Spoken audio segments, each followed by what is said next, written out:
আসসালামু আলাইকুম।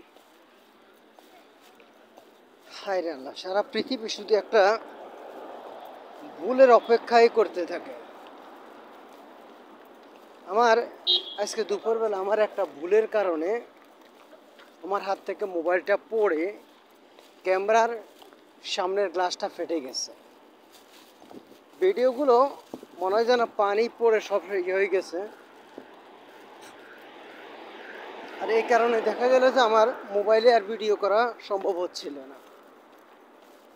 টাকা পয়সা নাই যে নতুন কিছু কিনবো, নতুন আর একটা মোবাইল কিনবো।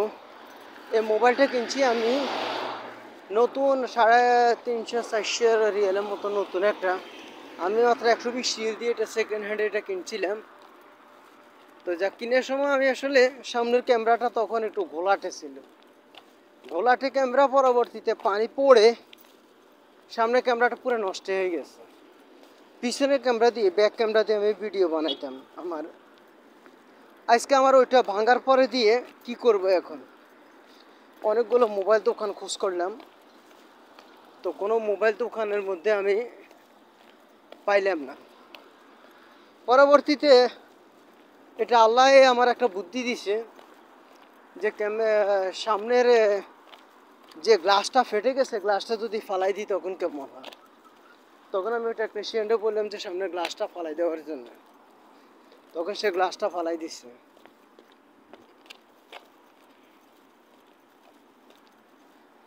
গ্লাসটা ফালাই দেওয়া সে মানা করছিল যে ফালাই দিলে হয়তো কিছু এখানে সমস্যা হতে পারে। তারপর আমি তারা বললাম আমার আগে ইয়েটা টিকা দরকার, আমার ভিডিও করতে হবে। আমি তো তার ওই কথা বুঝেই বলতে পারতেছি না যে আমার ভিডিও করার যাতে সমস্যা না হয়। দেখি একটা বুদ্ধি খাটাই, হয়তো টেপ লাগাইলে কেমন হয়। হয়তো একটা টেপ লাগাই দিব যাতে করে মানে ভিতরে ডাইরেক্ট কোনো মাটি ঢুকতে না পারে। এটা ছাড়া আমার বিকল্প কোনো রাস্তা নাই। এখন এটাই করতে হবে।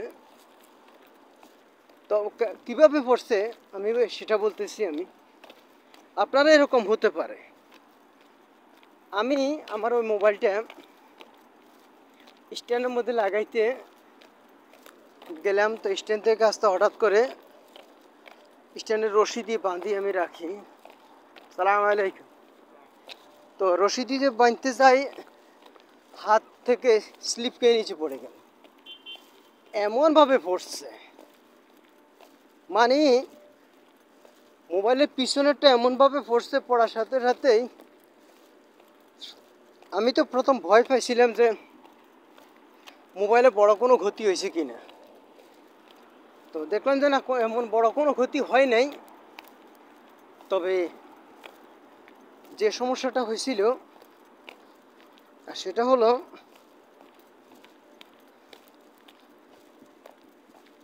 মোবাইলের শুধু ক্যামেরার বাইরে গ্লাসটা ভেঙে গেছে। তো এখন দেখলাম যে ওই গ্লাসটার আগে কিছু ময়লা ছিল, ধুলাবালির কারণে ভিডিওগুলো এত বেশি ক্লিয়ার হইতো না। দেখলাম যে এখন তো অনেক বেশি ক্লিয়ার হচ্ছে। তা আপনারা কখনোই যেন ভুল করবেন না। অনেক সময় মোবাইল এবং চাবি জিন্স প্যান্ট পকেটে রাখলে চাবির চাপে অনেক সময় মোবাইলের সমস্যা ধরা দেয়। তো তো ওখান থেকে আমাকে বাঁচতে হবে। আপনারা কী কাজ করতে হবে? মোবাইলকে রক্ষা করার জন্য অবশ্যই চাবি এবং মোবাইল একসাথে রাখবে না। জিন্স প্যান্ট পকেটে মোবাইল রেখে কখনো রাখবেন না। রাখলে মোবাইলটা যে কোনো সময় প্রেসার পড়ে মোবাইল ক্ষতি হতে পারে।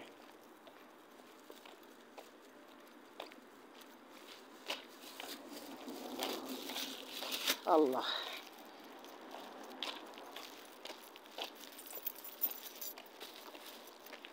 যাক সমস্যা নেই, সতর্কতার মধ্যে থাকলে ভালো। একটু সতর্কতা অনেক ভালো হয়। চলে আসলাম এখন ক্যাম্পে, অনেক কাজ আছে আজকে। আল্লাহ,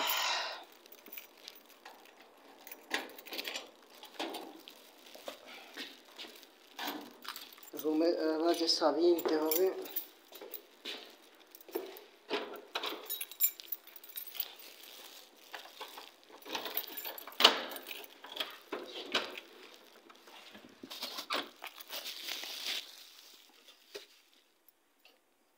তালা